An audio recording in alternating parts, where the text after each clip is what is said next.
He's one of the old guys. Big Girls Don't Cry. Big Girls Don't. You know that guy? Yeah. There's like so much footage of him. He lip syncs like with the least energy of someone ever lip syncing. It is like so like, oh, it looks like an animatronic is up there singing. Frankie Valli. Oh my God. If you haven't seen any of those, there's a lot on TikTok, and like Catatonic Youth on Instagram did like a compilation of them. And it's just like, oh man, sir, go home. You don't have to do this. You don't have to be out there lip syncing. Like just go home. You don't need it. Are you that broke? Were you that bad with your money? You know? Yeah. That you gotta be like 85 and pretending to sing? We know it's not you. We can see. Yeah. Nobody thinks you can still do that with your voice. It's too high. You probably haven't been able to do that since the 70s. Yeah, it's weird. Big butts don't fart.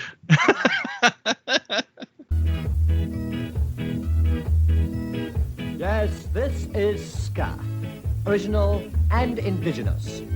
The music of guitar, saxophone, trumpet, bass, and drums. One step beyond.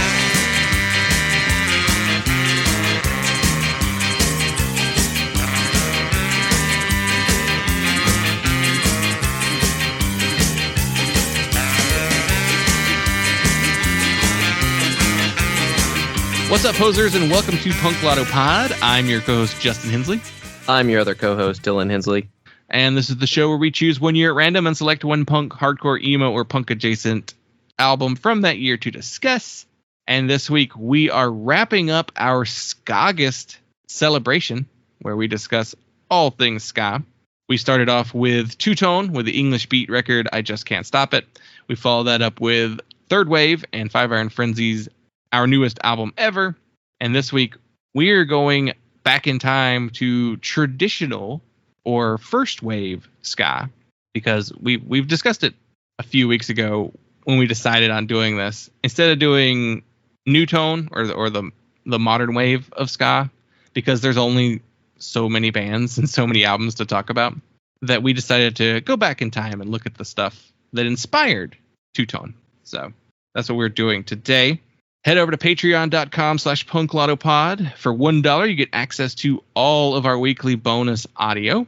And last week we did a News of the World where we talked about some of the recent news stories that happened over the last month. And I have also posted a recent episode of Challengeography Joan Jett Season. The second part to that has gone up, where I discussed glorious results of misspent youth, good music, and up your alley. So we wrapped up the 80s output of Joan Jett.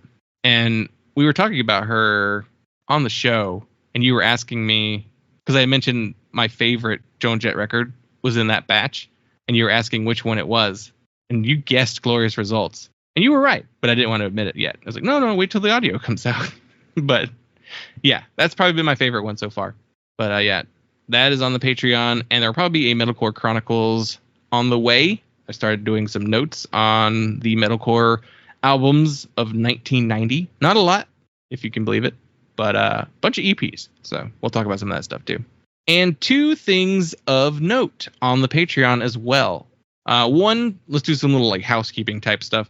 So Patreon recently announced that if you subscribe through the iOS Apple Patreon app, that Apple is going to start instituting a 30% surcharge only on purchases made in the Apple app.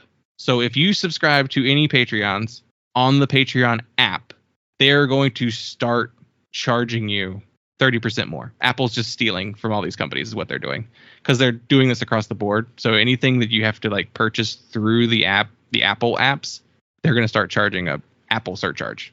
Don't know how that's legal. You're just like stealing money from everyone. So what Patreon is telling people to do, because this is an Apple thing, they're saying sign up through the website. Don't sign up through the Apple app. You can sign up through Android app. That one's fine. That one's still okay. They're not charging the extra 30%, but it's just Apple. So if you subscribe, if you sign up, apparently they say that everyone who is currently signed up won't be charged if they're being grandfathered into this old system. You never know. They'll probably eventually change that too, but you'd probably get a warning on that. I don't think they would just randomly start charging you without telling you. But yeah, so if you have not signed up for our Patreon before and you would like to, sign up directly through the website, either on your computer, and I think it's fine through Safari. I'm not 100% sure. I think it's fine. I think it's purely the app. It'll tell you though. You'll see like it's like 30% higher or whatever it is. So I think the web version's fine. So you should be fine there. But don't sign up through the app. It's shitty. It's shitty they're doing this because now it's just like being an extra like step or a confusing thing for people. But yeah, and I think that goes into effect in November, I believe. So you got a little time. And that leads us to our second little announcement. So Dylan and I have talked about it for a while now, actually, probably over a year, that we are launching a new tier to the Patreon. So we currently have the $1 tier that gets you all the bonus audio. That is staying the same. That's not changing at all. $1 gets you all of the audio. That's still there. And we're keeping the $10 tier. That is where you get to choose the album we devote an episode to. That's staying the same too. But we are launching a third tier, and it's between the $1 and $10. So we are going to launch a producer tier, which will also get you another little treat, which I'll explain in a minute. But for the producer tier, it'll be $5 a month, and you will get your name said on the podcast every single week. We will announce you every single week that this episode is brought to you by Dylan. That kind of thing. If you want us to say something specific, we can do that too. Like, this episode is brought to you by Songs About Chocolate and Girls, for an example, or One Band, 5 Songs. If you want that to be how you want us to, call you a producer, we can do it that way, or just say your name. Either way, that'll be up to you. Just let me know if you sign up at that tier. And then the other idea was actually inspired by our buddy Dave Brown at One Band, 5 Songs. He does these monthly book clubs, and he's got one that he does over Zoom. And it kind of made me think it would be neat to do a music version of that, where we pick an album, everyone listens to it, and then we all get on a Zoom or a Skype call and we discuss about it like a book club. I guess we call it like a record club or album club, whatever you want to call it. Listening club. Yeah, listening club. That's perfect, because record club and album club kind of implies like you're getting vinyl or something like that. Yeah. Yeah, listening club. That's perfect. We'll call it that. We'll just get together on Zoom once a month and we'll chat about a record together. And I've pitched the idea to the few people in the Discord. They all seem to think it's a really fun idea. So I think we'll launch this. We'll launch this at the beginning of September. That way, I don't want to do it in the middle of a month and then you'd be charged like before we can even do anything. So what we'll do, that'll get launched I'll probably just launch it on the 1st of September, just so you get the whole month to sign up for it. And we will pick a date sometime that month. We will communicate through the Discord and through the Patreon. And I also think what we'll do is we'll do a live chat, but I might still upload the video of it to the Patreon so that if you missed it, but you wanted to hear the conversation, you could still see it and watch it. So we'll make sure to get everybody's, permission before we do that. But I think it's a really fun idea. I've wanted to do another tier for a while. We did have the idea of doing like live streams, but we couldn't quite figure out what to do and how to do it. And I think this will be a little bit more fun and more interactive. So that is patreon.com/punklautopod. $1 gets you all the audio. $5 gets you also all the audio and a producer credit and access to this listening club, and then the $10 tier. So yeah, all the housekeeping kind of out of the way. But we want to do this for a while. So I just wanted to think of something else to give you, because we could have just done the producer credit, but I wanted to do something extra along with it, so it wasn't just one thing. All right, so now that all of that is out of the way, let's talk about ska. So we did talk about it a little bit at the top, but we wanted to do something with traditional and Jamaican ska. I wanted to do something for a while about it, but because it was pre-punk, I was never 100% sure what we should, do or how we should do it. And ultimately, because traditional ska and Jamaican ska were such a big impact on two-tone and even just like the punk bands of like the UK punk explosion, that I was like, it'd be cool to talk about something from this era. So how much first wave ska do you listen to or have listened to in the past? Not a ton, I've dabbled in it. There's definitely, artists that stand out in terms of like in I guess we'd call it ska, and then like rocksteady by extension, though the way people like categorize rocksteady and reggae and ska from this time period, it kind of varies a lot, and stuff that you would think would get counted maybe doesn't. But anyway, a little bit. I have dabbled in some of the kind of late 60s stuff as I've been deep diving from 67 and 68. I've hit some ska records from those years. It's not something I've spent a huge amount of time with, but I'm definitely pretty familiar with all of the major players in that scene. And there's, certainly some favorite records that I would consider first wave ska or traditional ska or whatever you wanted to call it. Yeah, there are the distinctions between ska and reggae and like rocksteady. They're very, very fine line distinctions. Like they're not drastically different styles. Ska might be, I guess if you're looking like at the original stuff, like the real first wave ska stuff, that's pretty uniform sounding. Like it's all upstrokes. It's like very simple beats. You get a little bit of horn work in there too. I don't know a huge difference between rocksteady and ska. Honestly, I guess rocksteady is kind of like what the middle step between ska and reggae. Yeah, rocksteady is kind of originates mid 60s. It's something that came out of ska, and it was kind of, I think ultimately like it really boils down to a slower version of ska, and which was definitely like that step towards reggae of like ultimately slowing that beat down and like really shifting that accent.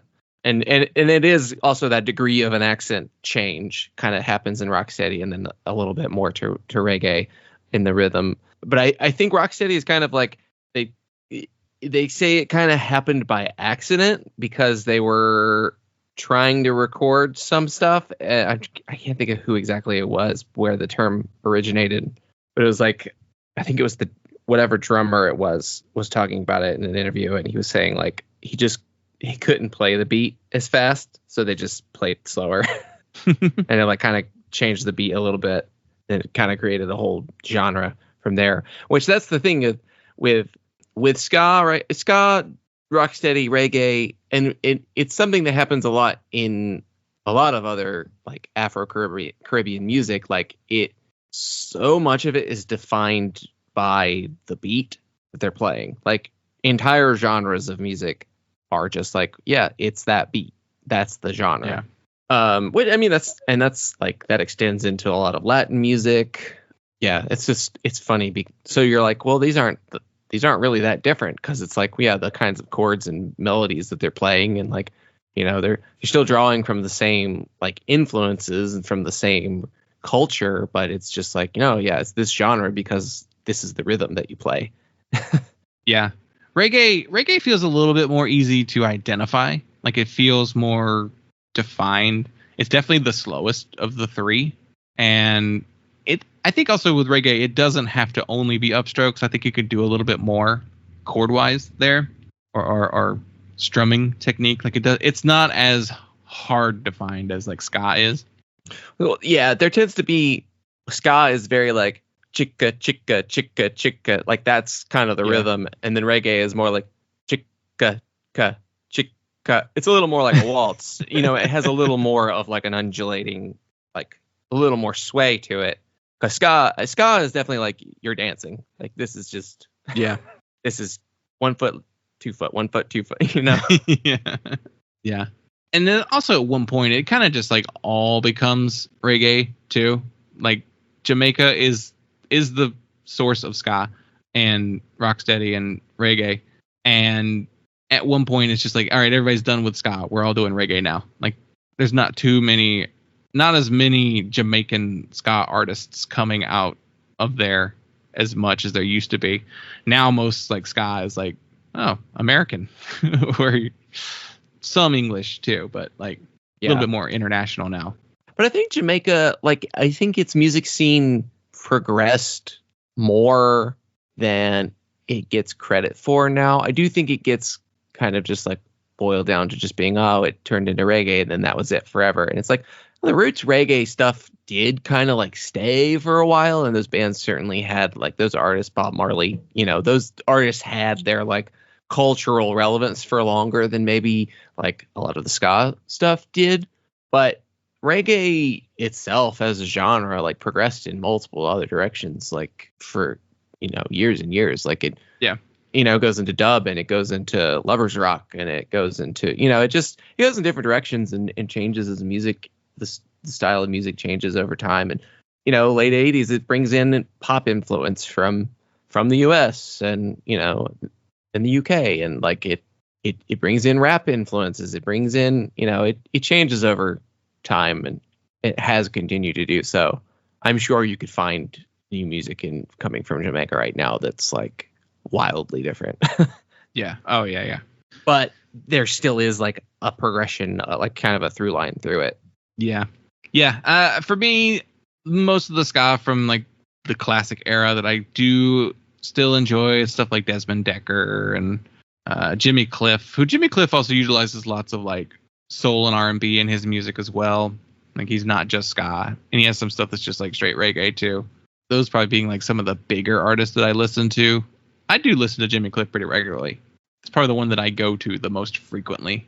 But yeah, there's definitely a period where I was just like, Trojan Records compilations? Sure, I'll listen to those, Listen to some Yellow Man or, Prince Buster and that kind of stuff. I guess dub is kind of its own special thing. It is sonically it's very similar, and it comes from ska. It's also like one of the earliest forms of, for lack of a better term, electronic music, because original dub is literally just taking audio files and cutting and pasting them together. Back then it would have been like reel to reel, that kind of stuff. So taking the tape and then gluing them together. And yeah, very much a precursor to. Yeah, and mixing out the, turning up the bass in the mix and turning down the guitar, or like remixing it, really chopping up the guitar, like messing with the faders, bringing the guitar in and out, or the vocal lines in and out, depending on where you want it, and like sending that stuff to a tape delay. Definitely became very influential as a genre on electronic music in terms of like the mix moves that you do and the use of effects. But definitely not electronic music in the sense that it's made with like synthesizers. Though they did, they eventually got there. Yeah, they were using synthesizers in dub too. They just like add a little synth line, or you hit the little space drum, the doo doo doo doo sounds. Yeah. I don't listen to a lot of dub. A lot of it's instrumental, so I don't listen to a ton of instrumental stuff either. There's a lot of like Lee Scratch Perry stuff, like made a whole lifetime career out of dub essentially. It's not one that I go to very often, and plus it's also like it's a little spacier, so like, it's not really a mood that I go to very often. But yeah, it's definitely worth mentioning as one of the genres. And dub, I guess, might be more influential than reggae is in punk music. Like I feel like a lot of third wave bands also have like dub songs, like there's a dub song per ska record, depending on the band obviously, and there's not as much like throwback to first wave reggae and ska. You got like the Agrolites. That's kind of like the big one. Yeah. But yeah, I don't know. It's a genre that I do enjoy quite a bit. That's why we devote, a month to it now. Lots of different variation, different kind of stuff that we can talk about. So this week's episode, the album we're talking about has a weird release history. There are 2 dates associated with this album because there's 2 albums. The one we listened to and are talking about today was released in 1975. So let's take a look at the other ska reggae albums that came out in the year 1975. So at least according to rateyourmusic.com, the ska music that comes out in 1975, that's a lot of dub, is what I'm saying. Yeah. Some DJ, some dub. Yeah, we've got Revolution Dub by Lee Scratch Perry and the Upsetters. We have King Tubby, The Roots of Dub, multiple Lee Scratch Perry records. Kung Fu Meets the Dragon, Joe Gibbs and the Professionals, Herman Chin Loy, more King Tubby and the Aggravators. There's a lot of King Tubby. Yeah, there's like a billion King Tubby records and Upsetters records and Lee Scratch Perry records, like just so much in that style. There is also a decent amount of roots reggae. We have Burning Spear, Yabby U, Keith Hudson, U Roy. There's not very much, if any, ska. There's some skinhead reggae.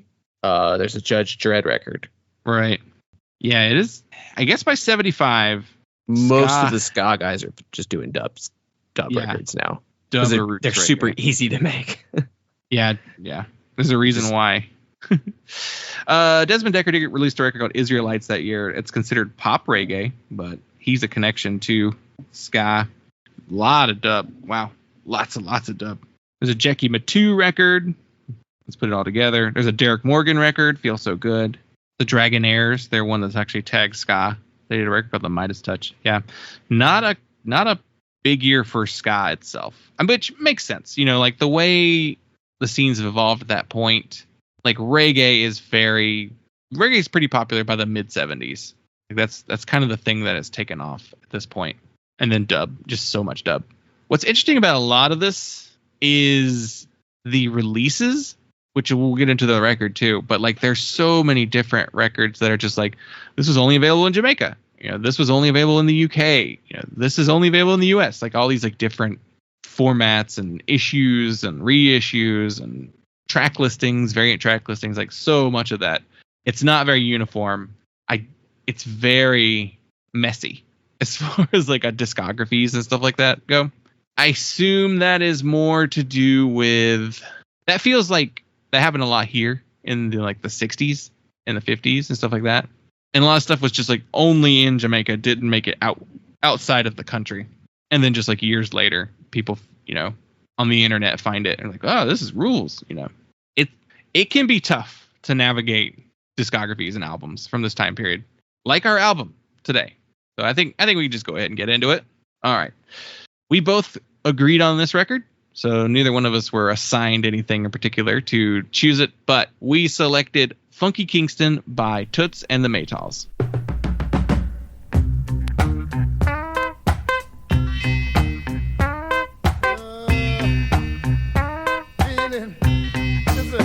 I go to bed,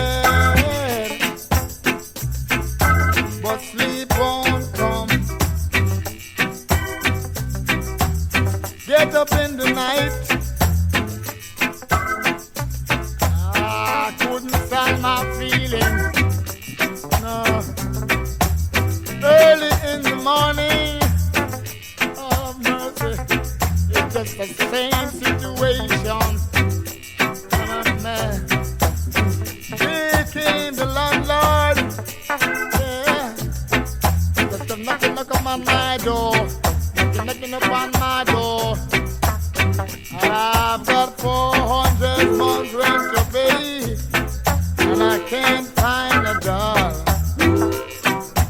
Let me tell you, time comes, everything is on the side. It's so hard.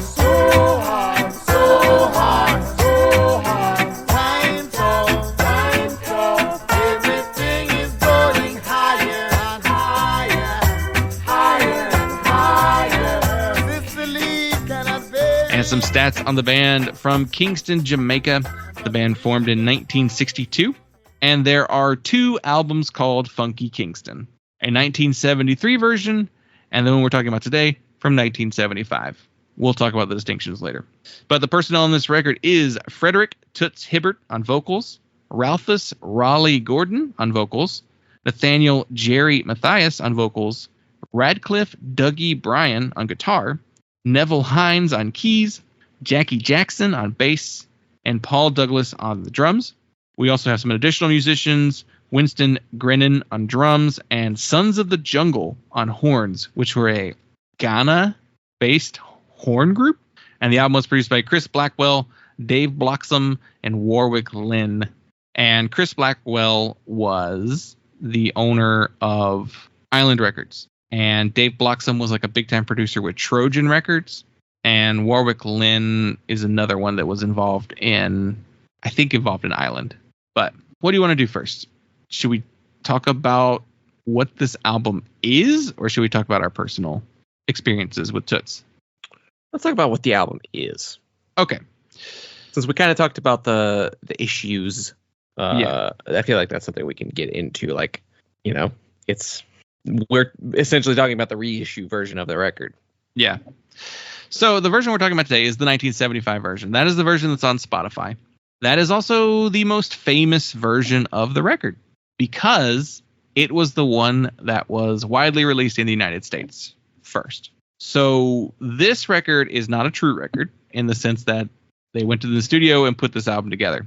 This is a compilation of 3 different Toots and the Maytals records. So the original 1973 album, released in Jamaica and the UK, only has 3 songs that appear on this record. That was released on Dragon Records. It was an imprint of Island Records. This version is a combination of tracks from Funky Kingston, as well as the album In the Dark, which was the next album. That features 6 songs off of In the Dark, and Pressure Drop from the Harder They Come soundtrack, which was the Jimmy Cliff film with an incredible soundtrack. So it's 3 songs from Funky Kingston, 6 songs from In the Dark, and the song Pressure Drop. So it is not a real album in the sense of it's a studio record, like the original 1973 record is, where they just went in the studio and recorded a bunch of songs and put those out as a record. The only songs on the actual 1973 version that are on this one are Pomps Pride, Louie Louie, and Funky Kingston, the song itself. The other 6 are from In the Dark. And when we were choosing the albums, we were like, which one should we do? Should we do Funky Kingston? Should we do In the Dark? And I don't remember where we just like eventually just were like, let's do Funky Kingston. Like those were the 2 to do. And I was like, it seemed like Funky Kingston was the record. Yeah, because we looked and we're like, they have a lot of the same songs on it. So which one is the one? And I think we ultimately decided on, do we want to talk about Pressure Drop or do we want to talk about 5446 Was My Number? That was kind of like the deciding line. And we went with the one with Pressure Drop on it. And the funny thing is, I knew this wasn't a real record, but I had completely forgotten. I had done some deep digging on like Funky Kingston at one point years ago at this point. And I was like, that's when I discovered there was a difference in the records. And I had completely forgotten that the version that we hear mostly in the US is the fake Funky Kingston, which is just a compilation. In the Dark, you can listen to in the States from front to back in its original form. I don't know why. Funky Kingston has not really had very many reissues in the US with the original track listing. And I think it's purely because the US got this one first and it has bigger songs on it than the original Funky Kingston. So yeah, it's a mess.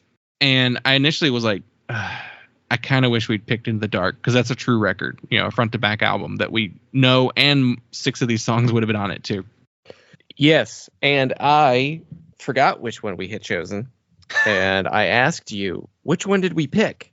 And you said Funky Kingston, and I said, well, I would have been wrong. I'm glad I asked, which was a perfect opportunity for us to just pick the right one.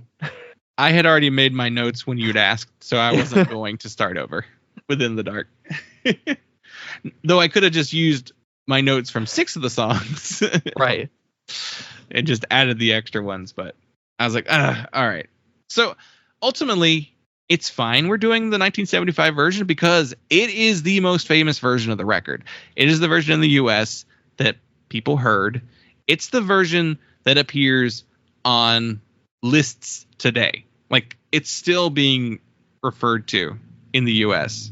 Like, yeah, it's in 3 different editions of like the Rolling Stone 500 greatest albums of all time, because they redo it every couple of years. I don't know how frequently they do it, but they always like do it every few years to add newer albums that have come out since the last time they published it. And it appears in like the 3 most recent, and actually gets higher up the list as closer to number 1 each time they do it. Like the newest one is really close. So this is like the one. This is the one people know. It is the most popular one on Spotify. It's the most listened to one on Spotify. So in all reality, it's fine to talk about this one, the 75 version, just because it's the one that most people know and most people are familiar with. So I'm a little annoyed by it, but also it's fine. I guess that's just my brain being like, it's not a real record. You got to listen to the real one. 50% unreleased material. Well, if you look at the Rate Your Music version too, they have the 73 version as the track list.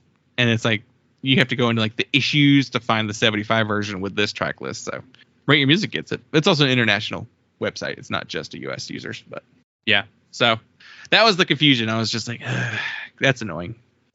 But it's only going to bother me, I guess. I don't know if you care about it or not. I guess I'm a little irritated that the 73 original version of it is really kind of unobtainium, like that it really, there should be an edition of it on Spotify. Like I should have the option to go listen to the 73 version. Yeah. The 75 version being the more popular, like that's fine. I don't think that would change. I think that's what people would reach for because people are going to expect to see certain songs on it. But yeah, I don't know. Or like a special, like a deluxe edition of it that has all of the songs that are on both versions. That would make a lot of sense. There is a version of that. It was released in like 2013, but it was a physical version. It's not a streaming version. Yeah. Because it has, I think the way they have it listed, it's like the 75 version in order, and then they put the other 73 songs on there at the back end. It's kind of like bonus material, which is, I think they should have at least done that with the streaming version. Like I understand when people are like, I want to listen to Funky Kingston, they're talking about this one when they say that, because people in Jamaica, in the UK, at least at the time, they're not going, my Funky Kingston has Pressure Drop on it. Their version does not, Also, if this is essentially a compilation, why the fuck didn't they put 5446 on here too? The second greatest Toots and the Maytals song is not on this one. I don't know what, unless they were like, well, we want to sell in the dark too. I don't know how that was decided. It is also weird that that it's so high up on the Rate Your Music version, and I know for a fact people are rating the 75 version, not the 73 version. Yeah. But it defaults to the 73 version first. It's just weird. You can actually listen to the 73 version though. It's on YouTube. All the tracks are up there. It's one of those ones, a playlist where it's each song individually. So you can listen to it there. It's got a different cover too, which might have been, I think there was a reissue of that one later in the US as well. But I didn't listen to it because I didn't really want to listen to a bunch of the same songs. But what I did hear out of the 73 version that was not on the 75 version, some good stuff on there. Like it's from this time period of Toots and the Maytals where they were just firing on all cylinders, and everything they were putting out during this little stretch was great. So let's do our personal histories now. Do you remember the first time hearing Toots and the Maytals? Yes, I think so. Unless I heard something on a comp. I didn't realize who it was, but my introduction to Toots and the Maytals is the film This Is England. There's multiple Toots and the Maytals songs on that soundtrack. I remember downloading them and listening to them a lot, and primarily those songs. Unless you're going to tell me that there was a Toots song on some compilation that I forgot about. I don't know. No, I can't think of any others. Instances. I do think This Is England, the movie, is the one that really, I probably heard the name Toots and the Maytals, or I maybe had seen the name, read it. I'd probably even heard Pressure Drop because it's a really well-known song.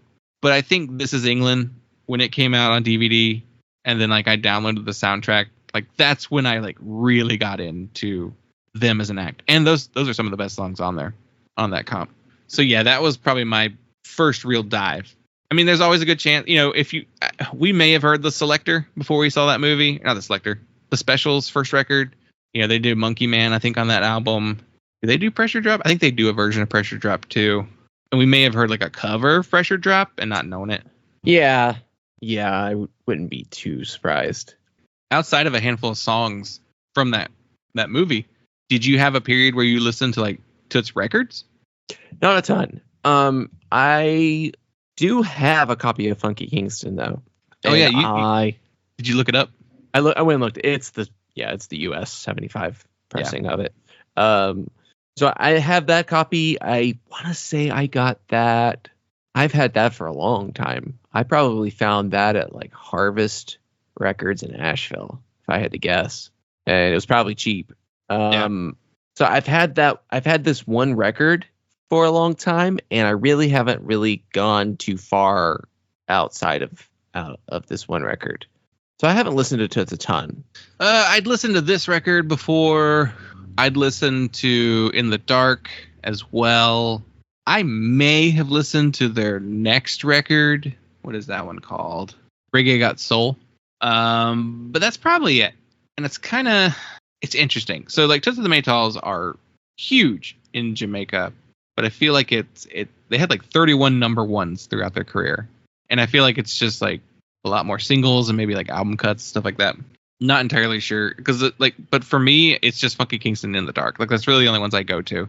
And whatever one that I listen to, I then go listen to the missing song. So it's either like if I listen to Funky Kingston, when I'm finished, I go listen to 5446. If I listen to In the Dark, when I'm finished, I go listen to Pressure Drop. Like I always have to make sure to go listen to the one that's not on the other because like it's great. Just they're great songs, and I wish they were just on the same record. I guess I could just listen to the greatest hits and probably get the exact same feeling. Is there? Let's see. There's got to be like a greatest hits comp. Yeah, there's a 20th Century Masters. This would be the one. Yeah, this is probably what I want when I want to listen to Toots the most because it's Funky Kingston, it's Country Roads, it's Time Tough, it's 5446, it's Sweet and Dandy, Pressure Drop, Monkey Man, Pomps and Pride, In the Dark, Reggae Got Soul, I've Got Dreams to Remember, and Freedom Train. So it's literally all the songs I want to hear when I listen to. So I guess it doesn't have Louie Louie, but yeah. So I should, even the best of doesn't have everything that I want to hear. Very funny. Let's do. What are you gonna say? It's like the hard to find Statler Brothers Flowers on the Wall, where you get King of the Road too. Right. Because there's like a bunch of Statler Brothers greatest hits that have either Flowers on the Wall or King of the Road, but very rarely do they have both. Because it's, I guess, different labels put them out, right? Yeah. I mean, King of the Road is Roger Miller anyway. Yeah. You can just go listen to the Roger Miller version. But I have one that has both, which I'm happy with.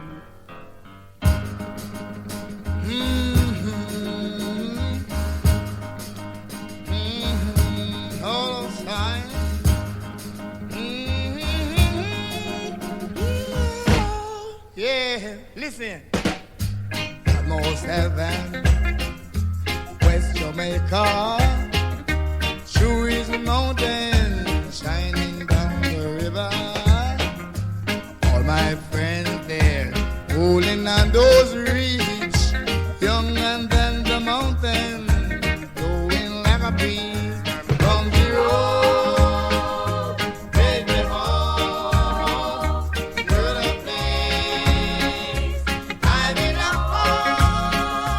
West Jamaica, my oh mama, take me home, country home. No, wait a minute. So I guess I can do a little bit of the backstory of Toots because I didn't know much about them, honestly. So I had to look into the backstory.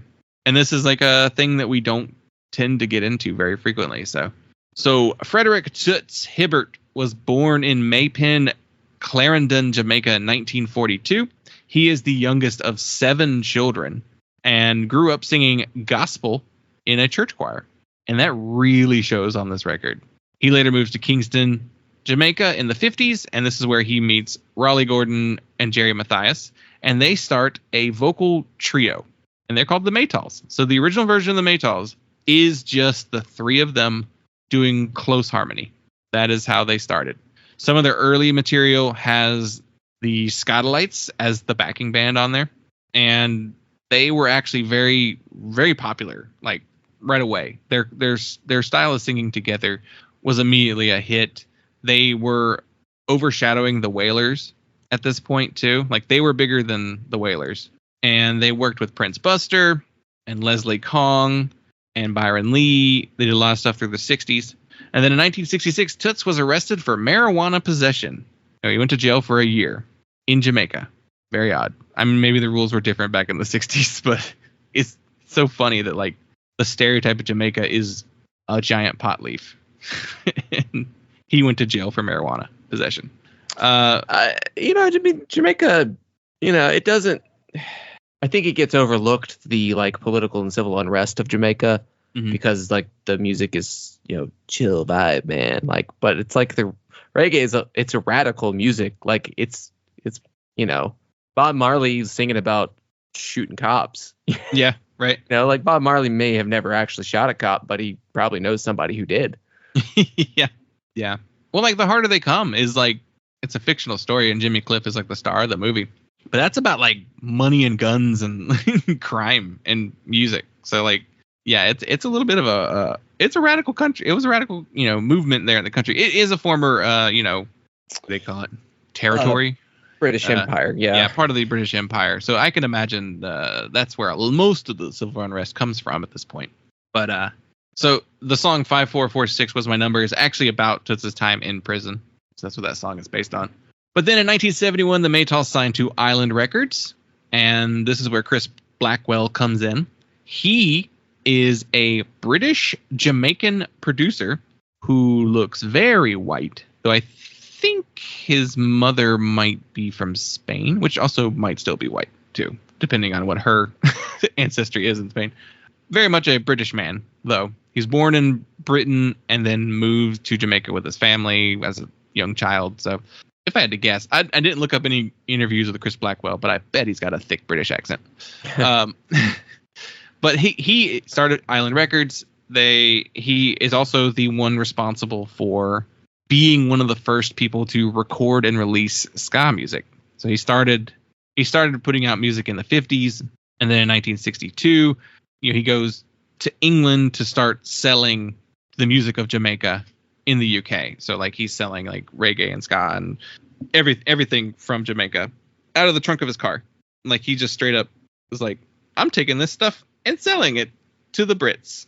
And he is probably the most responsible for bringing, ska and reggae to the UK for wide release and wide distribution there. But so he signs the band to the island, and he's the one who suggested to restructure the band and to make Toots the lead singer and to bring in instrumentalists to fill out the band. And then they changed their name to the Maytals Band at one point.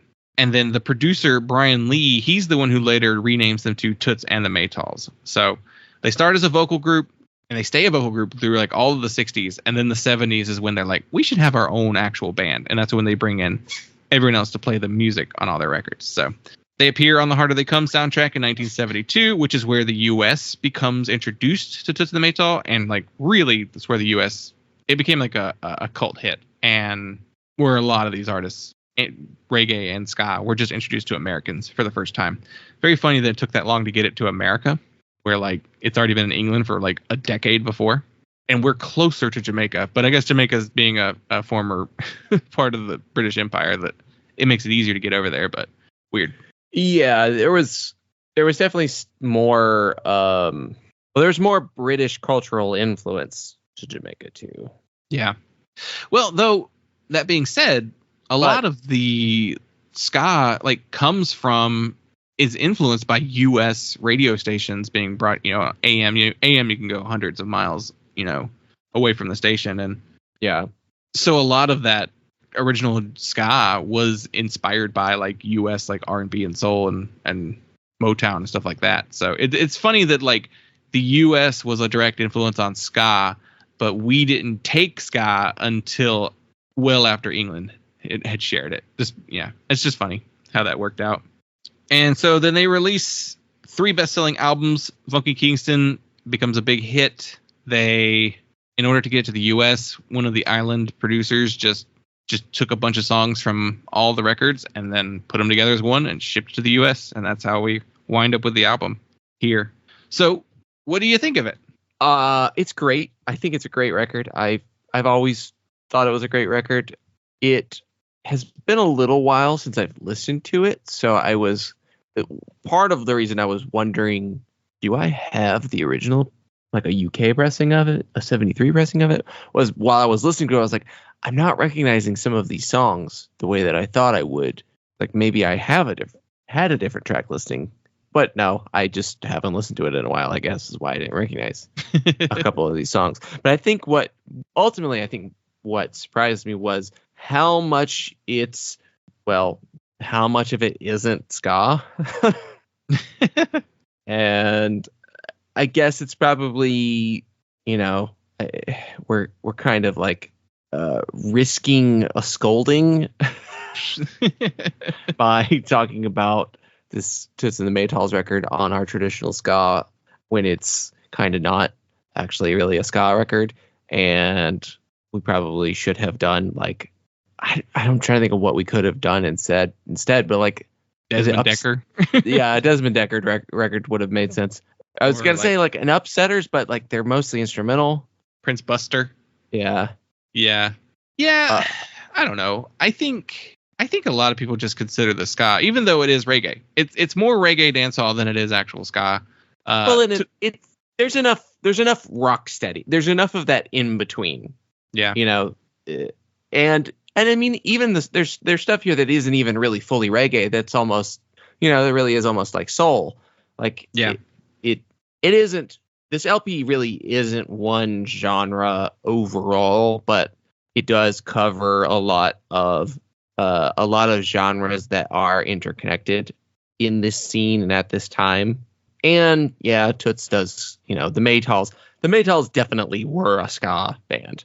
I've heard some Maytals stuff that is just like, yeah, that's ska. That's definitely the Skatalites playing the backing music. But I think it's a broader record than I remembered it being. I feel like a lot of the most famous like ska musicians do that too. Like Jimmy Cliff, Jimmy Cliff is everything. He is ska, he's reggae, he's soul. He's all of that kind of like mixed together. Toots, and even like Desmond Decker, like a lot of the stuff they just evolved with the sound at the time, and they're not just gonna do the exact same type of music, forever. Especially when they're so closely similar, sonically similar to each other. I don't know. I don't think we're gonna get a scolding on this. Maybe I'm wrong, but I don't think so. I think it's enough people are like, yeah, Toots and the Maytals, ska. There's ska songs on here for sure. Like specific. I mean, I don't think it's even like the stuff that's not exactly ska is not that far away from ska that it's really going to be too out there. There's a lot of soul in there, a lot of R&B in there, especially in Toots' voice. He was compared a lot to Otis Redding back in the day, which I could hear. I can hear a little bit of that. Yeah. Yeah, there is an Otis Redding sensibility in the roughness of his voice and in like the dynamics of it. Definitely that gospel influence comes through. It's a good comparison. Yeah, the gospel stuff, it really comes through on this record a lot. Like just the way that the backing vocals work together as these like more choral style, more group sung. I wouldn't call it gang vocals. I would call it more just it's closer harmonies and melodies. I noticed there's women's voices on here, but none of the credits I ever read listed any women, which I found that interesting too. Interesting. Were they just crediting the band really on this record? Or just like whoever was at Island like didn't get the names of everyone who's actually on the record? I could see that. Bunch of Brits making money off these Jamaican artists.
Yeah, I mean, it's hard to like not call this a great album because it's essentially a greatest hits up to this point. Like, it's missing Monkey Man and 5446, and like, I don't know, there's not a ton more missing.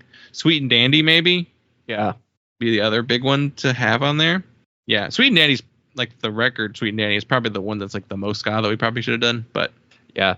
And it has Pressure all Drop of them. Yeah. and 5446. That's my number. Yeah. Yeah. But you don't get the covers. And really, there's some top tier covers on here. So the two biggest covers on the record are Louie Louie and Country Road. And I think this is the best version of Louie Louie. It's the best version of both of these songs. Yeah, I'd agree with that. Country Road. Yeah. Yeah. I mean, I'd say it's, it's Country Road Take Me Home is certainly the best thing John Denver ever did, yeah. outside of singing with the Muppets.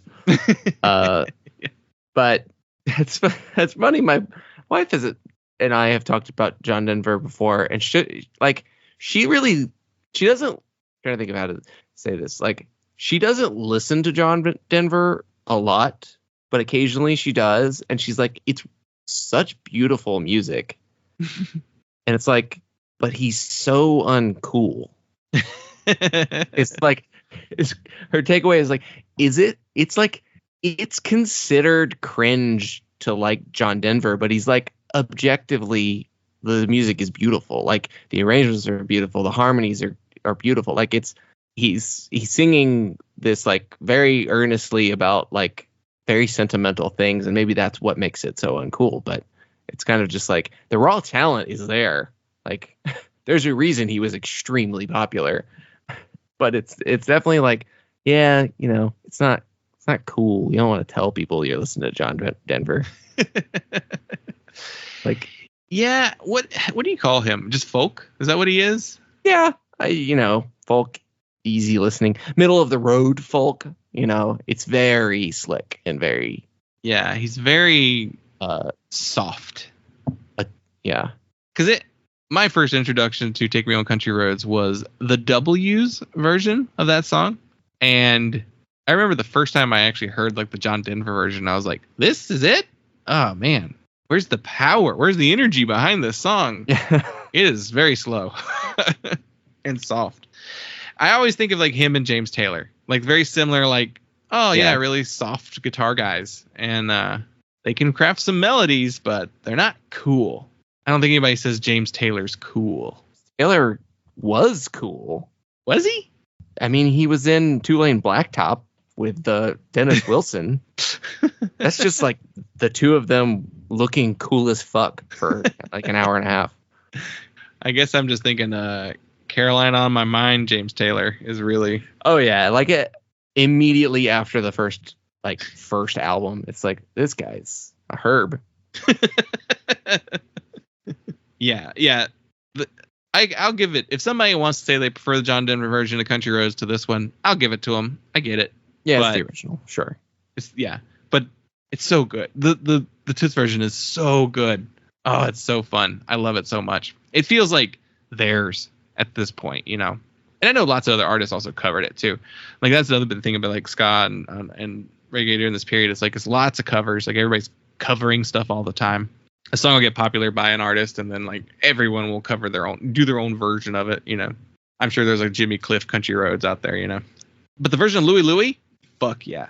And so why did Louie Louie become like the song that every single band covered in like the late 70s and 80s, early 80s? Because it's easy. It is easy. It is incredibly repetitive. It was very popular originally. And I guess it's like the original version is like, it's kind of cool for the time, right? Like, it's like they're yelling. Like, this is a loud song. It's like clipping, even though that technology doesn't clip. But you know what I mean? Like, it kind of sounds like it does clip. You can hit the threshold. Yeah. You can overdrive the amps. It's like it's loud, it's fuzzy. They're screaming the song. Like, it. I get why all the hardcore bands did it, especially if like the ones who had very little experience playing instruments, like Black Flag, like being really young and doing Louie Louie. And well, when you say the original version, which version are you referring to? It's what? Who is it? What's their name? the Kingsmen or something like that. Who is it? Yeah, the Kingsman version is not the original. Louie Louie came out in 1955. Oh. Yeah, it was. That song's been covered billions of times. There's a shitload of versions of it in the 60s. Who is it? Like literally everybody learned it. It was the Kingsman version was 63. There's a Richard Berry is the original. Richard Berry and the Pharaohs might be the original. Yeah. I mean, I guess everybody's doing the Kingsman version. Yeah, everybody did it. God. But this version is the best. Like the Toots and the Maytals version is so good. And it doesn't feel as repetitive, even though it is the same song and it is actually the same repetitive song. It doesn't feel as repetitive as any other version. Even the Kingsman version feels way more repetitive than this one. And they did just a good enough job with like their instrumentation and performance to like really make it stand apart and really feel less repetitive than the original. Because like I just listened to Louie Louie for the Joan Jett album, I Love Rock and Roll. Like it's on there too. I don't know if it's on the actual LP, or if it's just a bonus track. But the Kingsman version was it is cool though. Like to its credit, it for was like banned 65 or something like that when it came out. 63. No, it was banned from the radio by the FBI. The FBI. We can't be playing this song about a drunken sailor. Can't let people listen to this Louie Louie song. It's subversive. The screaming. It is very loud, especially for the time. I bet hearing that in like 63, you're like, what are they doing? Well, in the Kingsmen, they have something to do with some of the members were like, they have something to do with Sun amps. Maybe they were just like notable for using Sun amps.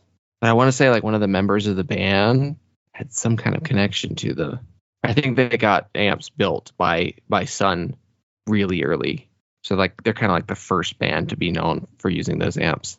Let's see. 1966 also saw two Kingsmen departures. Barry Curtis was drafted and Norm Sundholm opted to work full-time for Sun Amplifiers, a business he had started in 1964 with his brother. Okay. So one of the Kingsmen started Sun Amps. Wow. Yeah. That is wild. But it tracks though, right? Like with the way that song sounds, and then like being known for like an amp that's famous for just like being loud as fuck.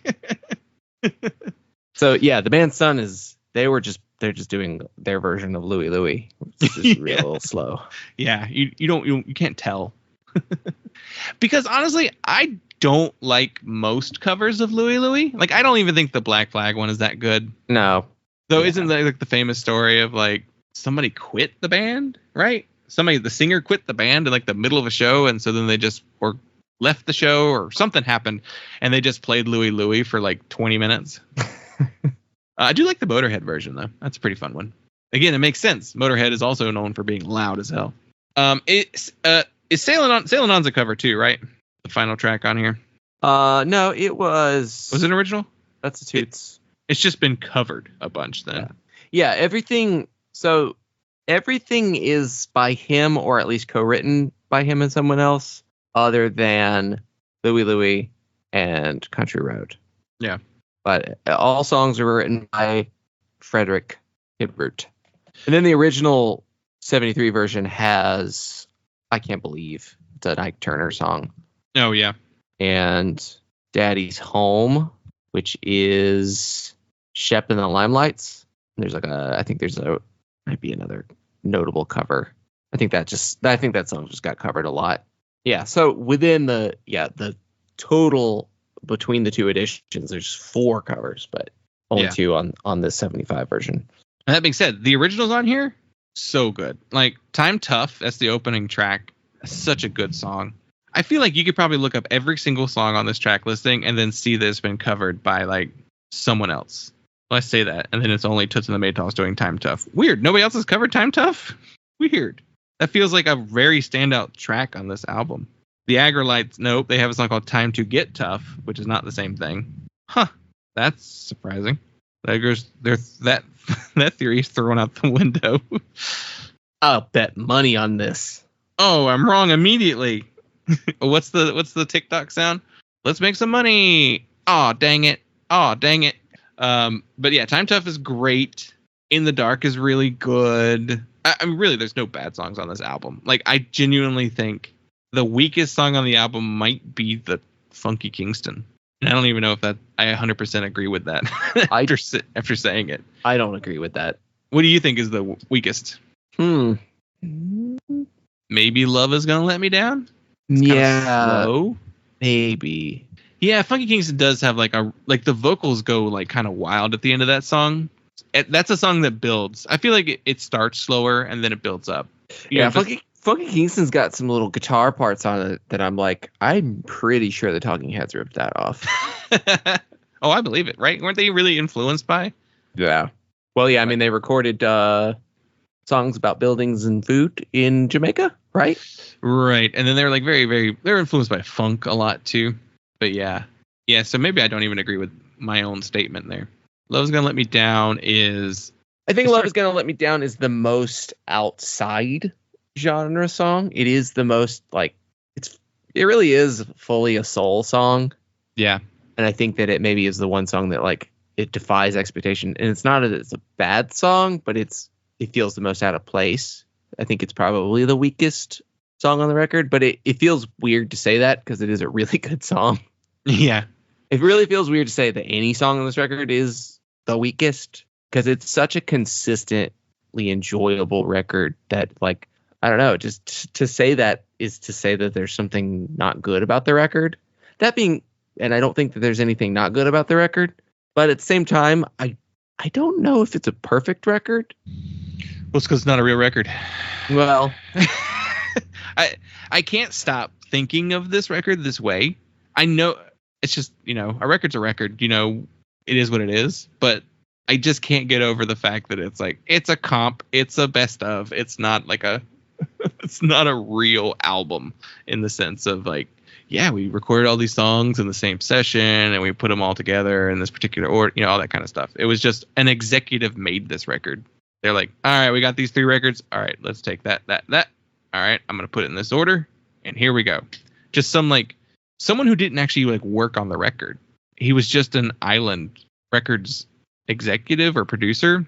They actually say his name on the Wikipedia. It's just some guy. And he's just like, yep, I picked them out. I picked the songs for the thing. But for it to have been someone else doing that, they did a really good job. Like, he really could have easily. It's funny that they would even do it this way instead of just re-releasing the 73. Like, I don't even know what the rationale for changing the track listing was, other than they probably needed to get. I guess I could see them wanting to take off I Can't Believe in Daddy's Home because they were covers, not wanting to have to pay the licensing. But they still had to pay the licensing for the John Denver and the Louie. It would have been worth it to pay the licensing for that John Denver one because it would have been, you got to have it. Like, if you're going to pay, maybe there's a little bit of a thinking of like, well, if we're going to pay, songwriters to use their songs on the records, let's use the ones that are going to sell. Yeah, I guess the ones and Louie and Country Road, those are going to be the two noticeable, like, oh, I know that song. There's no way that's anything else. Yeah. I wonder if they were released as singles too. Let's see. Yeah, Take Me Home, I'm sure it was. Let's see if I can find 75. 72 versions. I don't know. I don't see. Maybe they weren't released as singles in the US. I feel like probably were. There we go. No, that's another one. Jamaican version. I don't know how these got out in the US. They don't really give you US charts. They must not have charted in the US ever. Singles wise. Yeah, I don't understand. Like, why didn't they just go like, yep, In the Dark, that's the record we're gonna push, because In the Dark, their second international album, issued in Jamaica and the UK on Dragon Records. So maybe that was never actually released in the US until way later. Yeah. And so it looks like In the Dark was not released here either. So is the only way to get it here, I guess. And so if you're gonna, I guess, take the chance on releasing a Toots record in the US with not much prior, proof that it would be successful, you do this. You're just like, well, let's just take some of their best songs and put them all together on one record and then see how that does. And then I assume just like later reissues or what we got here of In the Dark. It's so weird that In the Dark like basically exists on streaming in its original format, but the Funky Kingston does not. It's just very odd. Yeah, there was a 2003 issue of In the Dark that was released on CD by Universal with the original track listing. Of In the Dark or Funky Kingston? In the Dark. Complete in its original format. Yeah. So maybe that's why there's the streaming version. But because there really wasn't a US version of In the Dark forever, and Funky Kingston was the version of In the Dark, essentially. Funky Kingston basically took the place of two Toots and the Maytals records for the US. They were like, let's put together the best material from these two. Yeah. I didn't look into Mango Records. Like I know nothing about them. See if I can find anything real quick. Mango Records is, it's a label. Oh, it just takes me to Island Records. So maybe it was like a US imprint then. Interesting. So then in 76, you get Reggae Got Soul, which is that was like the first proper Island record. Yeah. Very weird. Yeah, I don't know. I guess it was a test. It was probably the cheapest way to do it, to just be like, is this artist going to do well? Let's put an album together, see how it does. We know the material's good, so yeah, let's just hedge our bets that we're going to put out a great record, and it certainly did well enough for them to be able to sell. Reggae Got Soul hit 157 on the Billboard 200 in 76. Yeah, so Funky Kingston hits 164 on the Billboard 200 in the US. It was called the 11th best album in 1975's Jazz and Pop poll. I don't think I ever realized that the Paz and Jop poll was making fun of. I don't know how you would describe that list. The Paz and Jop poll was like what the Village Voice list that they did every year. But the Jazz and Pop poll was like a poll that people could vote in, and it gets published in a magazine. It was the critics poll. Yeah, Paz and Jop or Jazz and Pop. Jazz and Pop was the critics poll. Okay. And Paz and Jop, I guess, is just the Village Voice's own poll that they did. Rolling Stone calls it one of the greatest albums of all time. They would then tour with The Who, Jackson Browne, The Eagles, and Linda Ronstadt in support of these albums. It's kind of like all of them kind of together, which is wild. The Eagles. When did Hotel California come out? 77. Did they write that because they brought Toots and the Maytals on tour with them? Where's Linda Ronstadt's reggae Everybody record? was copping reggae in the mid 70s. Outside of the big standout tracks, like Louie Louie and Country Roads and Pressure Drop, I love Pomps and Pride. That is like one of my favorite songs on this whole record. It happens right after Louie Louie and before Got to Be There, but it's so good. I love that song so much, which was an older song too. Got to Be There might be one of the weaker songs though too. It doesn't have like a really memorable hook. Toots and the Maytals, or the Maytals, are the first band to use the word reggae in a song. They have a song called Do the Reggae, spelled Reggay. It's the first song ever to use the word reggae, and I think they're credited with creating the word. I don't know if that's true. It was probably just being said, and they were just the first ones to record it. I mean, I guess they're credited with, naming the genre. Yeah, maybe. Which I guess is another like line in the column for like, is this a reggae record? Is this a ska record? So it says there's a word we used to use in Jamaica called stregay. If a girl is walking and the guys look at her, it says, man, she's stregay. It means she don't dress well. She looks raggedy. The girls would say that about the men too. This one morning, me and my two friends were playing, and I said, okay, man, let's do the reggae. It was just something that came out of my mouth. So we just started singing, do the reggae, and created a beat. People had called it blue beat and a bunch of other different things. Yeah. Kind of rock steady by, I think. Which the blue beat is also just a beat too, right? Like, isn't it? Bob Marley says reggae came from the Spanish term for the king's music. Sounds like Bob Marley's trying to fancy it up a little bit, though. Yeah. That feels like no, not the real one. Let's say something else. Not raggedy, because really what it really means. Raggedy. It's funny that's the genre. So we this happens later in their career, but we were talking on the Patreon about Fucked Up releasing, recording and releasing an album in 24 hours. So apparently, Toots and the Maytals tried to break the world record for the fastest album recorded and released. And what they had done was they recorded a record. Let me get the exact description of what happened. So they recorded, pressed, and distributed an album in 24 hours. They did a live concert. It's called Toots Live. They did it live, recorded on reels, 2-inch, 24-track analog tape, then rushed by van to sound engineers. After the running order was determined, the record label quickly designed and sent to the printers. The album masters, labels, and outer covers were then separately sped to the Gedmill factory near Leicester. So this is happening in England.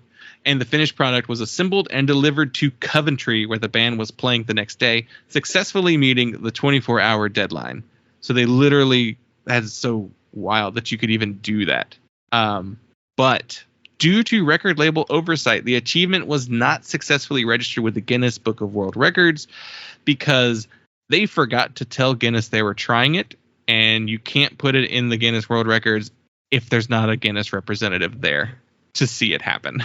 Because you can just say you did it then, you know. Yeah. We forgot to tell Guinness that we were doing this. It's fine. It's not a real...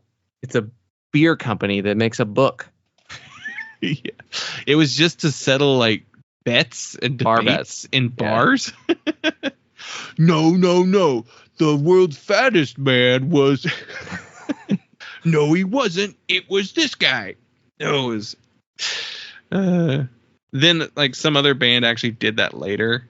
Volga's Company claimed the honor in 2008 by doing it the same thing, 24 hours. They matched the Toots time, so they didn't actually beat them. But they're in the record book because they told Guinness in advance. That's funny. The band just, continues to release music and tour the world until 1981, where they decide to call it quits. Then Toots, he continues as a solo artist throughout the 80s, and then in the 90s, early 90s, a new version of the lineup of the Maytals was formed. I believe it is 1990. They performed on VH1's New Vision's World Beat, and they started touring and releasing music again. Is anything they released after like the 70s very well regarded? So there's like 20 albums listed on Rate Your Music. And so say, okay, they don't release anything. Okay, they don't release anything between 81 and 98. So Knock It Out in 81 has like a 3.11.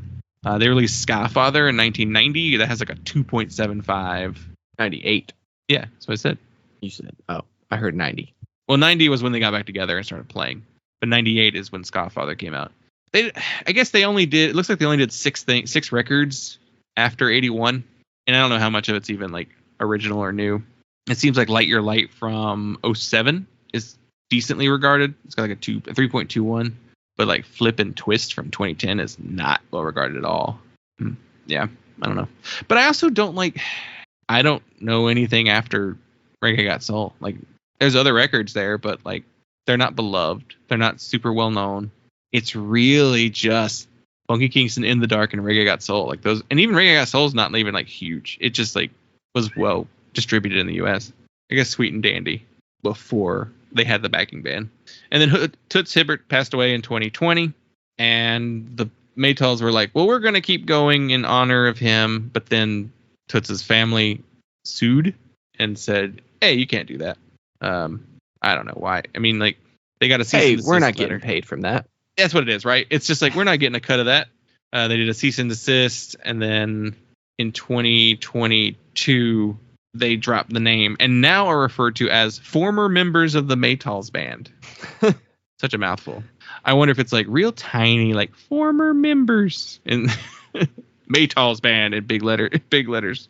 Free beer. Now that I have your attention. I guess lineup wise, the three singers are all gone. The three original Maytals, they're not in the band anymore. But it does look like everyone on this record, well, three of the members of this record are still here. We still have Paul Douglas, the drummer. We still have Jackie Jackson on bass. And we still have Radcliffe Dougie Bryan on guitar. So, and then they have Carl Harvey. He joined in 1980. They got some backing vocals from 99, 02, and 08. So, I mean, you have like the three instrumentalists are still performing. I guess that does make it a little weird when like the three singers who were the Maytals before Toots and the Maytals are going on without them. but also like they were there since what, 72? It's a long time to be part of a band. But I guess if you don't have Toots, then it's also not quite the same thing. I don't know. I don't know when the other guys dropped out, Raleigh and Jerry. I wouldn't be surprised if they just didn't come back when they reunited in the 90s. Well, what should we rate it? What are you giving it? I've had it at a 4.5. I guess there's something that just doesn't quite make it a perfect record. Because it's not a real record. Because it's not a real record. But also, like, In the that. Dark. In the Dark's not a perfect record either. I don't know that there is a perfect Toots record. But also, like, a lot of artists from this time period, they don't have perfect records. Like, most of their best songs are singles, So, yeah. Like, what's the best Elvis record? Is there one? He redid the songs all the time. A lot of the records are like hodgepodge, mix match stuff. I don't know. Who is it? Like, who solidifies the album as a concept? The like original record front to back. Is it the Beatles? The Beatles, the Beach Boys. Yeah. I think those are kind of like the ones that people check as being like, these are master pieces, Yeah. I mean, you could definitely argue that like most jazz LPs from the 50s, Yeah. 60s are like, because of the way the records, I mean, they were kind of made in single sessions, like, but that's just kind of like the nature of an album was just like, well, this is what we recorded then. And it was like, this is what we have takes of, like they weren't necessarily, well, some, I mean, there's definitely like some Mingus records and Ellington records that are like composed records, so. Yeah. But I think the point where people think of an album as something that transcends being just a collection of songs, I think people really associate that with the Beatles. Yeah. That seems right. Definitely like one of their big cultural influences is like making such a big emphasis on the album. Yeah. Because before it's singles, getting the singles out there. And then the albums were just like, here's the singles together in one place, Yeah. So here's the singles and the B-sides and a couple other songs that might be successful singles. Yeah. It is interesting. So, and I guess that's probably, well, no, they were releasing albums though in Jamaica. So like, even though I said that this is like, it was from that time period, but no, they were releasing actual albums in Jamaica and the UK. They just weren't coming here to get them. But yeah, but there's always weird. I feel like releases are weird up until, I feel like the 80s is when it's finally like, all right, here's our records now. Like this is just how we do it now and how it is going forward. There's your outliers of weird stuff, or like, oh, well, the US version of this Clash record has a different track listing than the UK version. But yeah, that kind of stops happening. That finally stops happening in the 80s, thankfully, where they're just like, we're not going to chop up this record that we're importing from another country. We're just going to put it out the way it was put out originally. Because clearly it was popular enough to put it to bring it here as it was released originally. So why not just release it the way it was originally released? That has to be, that happens in the 80s. There are 80s records where it's like, yeah, we took some B-sides and put them on the record and took other songs off, and we swapped some stuff out for the US versions. That has to be just a holdover mentality from old ass executives who were still in charge of these record companies and labels during the 80s, but because they're like, this is how we did it in the 60s, we just took the best songs and put them all together. And it's like, but we don't do it that way. We don't make albums that way anymore.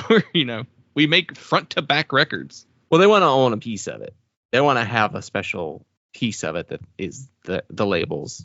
Yeah, make it theirs versus you want to get our version, not the import version, It's like, well, nobody wants to get the import version because they're more expensive. That's why we want you to put it out here. Yeah, it is weird. Even a lot of like the most classic like punk records of like the late 70s are like, well, the version in the US is different. It's like, it's an annoying trait that you have to then like, when you're doing this kind of podcast, you're like, what version are we listening to? It's the version we can get on streaming. That's the version we're talking about. Yeah, usually. Yeah, I'm with you. I'd say it's 4.5. It's not a perfect record, but it might be. I mean, I guess if we're looking at what's available, what you can get front to back from them, it might be the best thing that you can get outside of just a greatest hits that has everything on it. Because even like Sweet and Dandy, it's rough. It's not, it's not the Maytal backing band on that record. It's like whoever the session musicians are. So they don't quite sound the same. So the versions on this record are the much more like definitive versions. Like the version of Pressure Drop is the same version from The Harder They Come. So yeah, I guess this is, if you're going to give someone a record to listen to by them, it's probably this one, right? The 75 version? Yeah, probably. Or In the Dark. It's hard to give somebody the 73 version. And I wouldn't give someone the 73 version of this. So it's either this, the 75 version, or just In the Dark. So I might give them In the Dark because it feels more like a record front to back. But yeah. Well, I think that will conclude our SKAUGUST. I enjoyed doing this instead of New Tone this year. Love New Tone. There's a lot of great stuff there, but a lot of it's really new music that a lot of people don't know. And we mentioned it before. It's like people don't want to listen to episodes about albums that are not very old. So with albums where there's no nostalgia. But who knows what we'll do yet next year? Maybe we'll start alternating, but we'll see. That's a whole year from now. So I believe I should have mentioned this at the top of the episode, but I think the week this episode comes out is our 6th anniversary. It is. So this episode is coming out August 28th. Our first episode was August 29th, 2018. That was when we did our first episode. We released our first episode. So what are we doing next week? Probably should be something special, right? No, we're not doing anything special. We're waiting for episode 300. Okay, fine. 300. That should come up before the end of the year. That is the episode you're listening to right now is episode 296. So yeah. We're very close to episode 300. Yeah. We're counting down the days.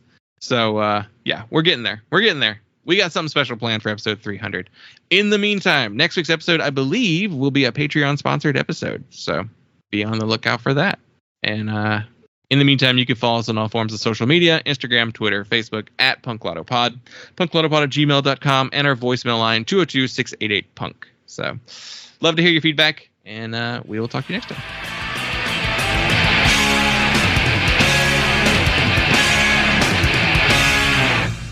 To order Punk, call the number on your screen. Rush delivery is available. Remember, this special offer is not sold in stores.